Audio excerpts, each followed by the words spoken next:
Hello, my name is Lauren, and this is my Section Leader Chronicle 2, my mid-semester check-in.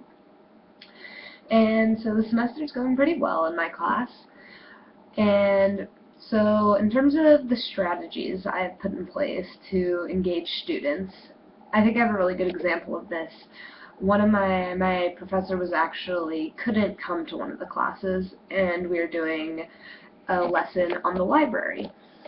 And so he asked me, he said, "You don't have to, but if you can, would you mind leading this lesson?"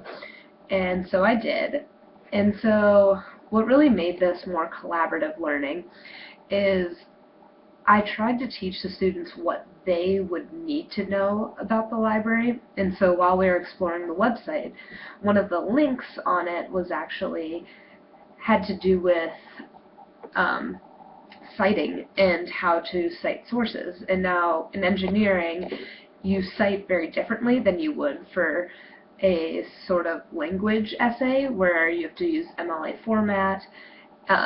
Instead, you have to use APA or AMA, sorry. And so I really went through, and the library lesson kind of diverged from the library to teaching them how to cite in this different method, because I know that's something I used even in my freshman year, and is something I'm going to have to use throughout my career. So we really focused on that, and because that was something they wanted to learn about. And so I thought that was really important. And while we did learn about the library, we also learned on what they wanted and need to learn. And in terms of a pickle story, it's actually funny, that same day, since normally when my professor's there, people will go up to him to ask questions. But that day, people a lot of times came up to me, and so after class was over, I stayed for an extra 10 minutes even, talking to one of the kids who wasn't entirely sure how to reach the freshman lecture series and find it online.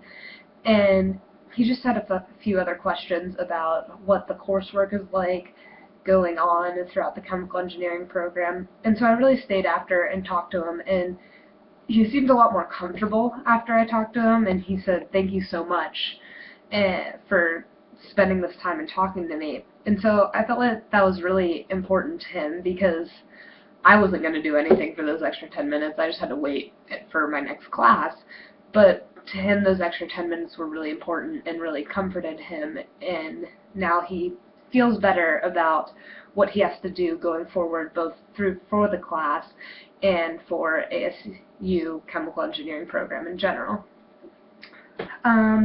In terms of more training, I know that chemical engineers specifically have to do a lecture in Excel. And while I do have some experience with Excel, I am by no means an expert.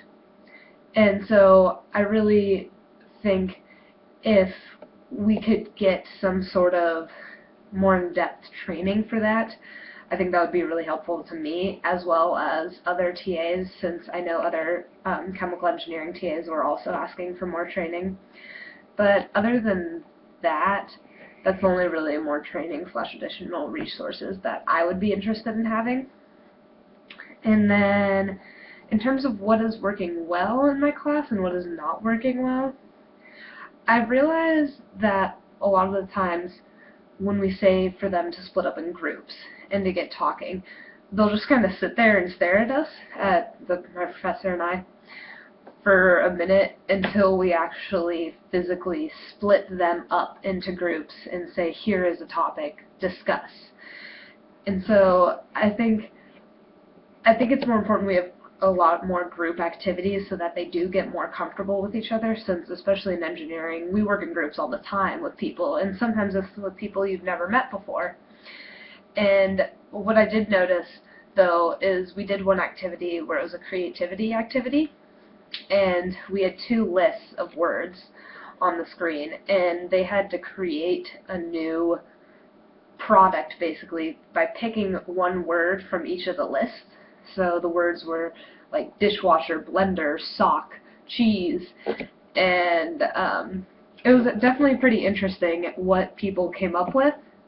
I know at one point someone said it was like airbag and then zoo, and they actually, that group thought of, oh, well, at zoos, animals are in cages, and so what if when a car got hit, instead of just having an airbag, like a cage came around the car and protected it, and it really saved the people inside. And so I thought that was really interesting, the approach they took on combining the concept of car safety with an airbag with the concept of the zoo and how there's cages in the zoo to hold the animals.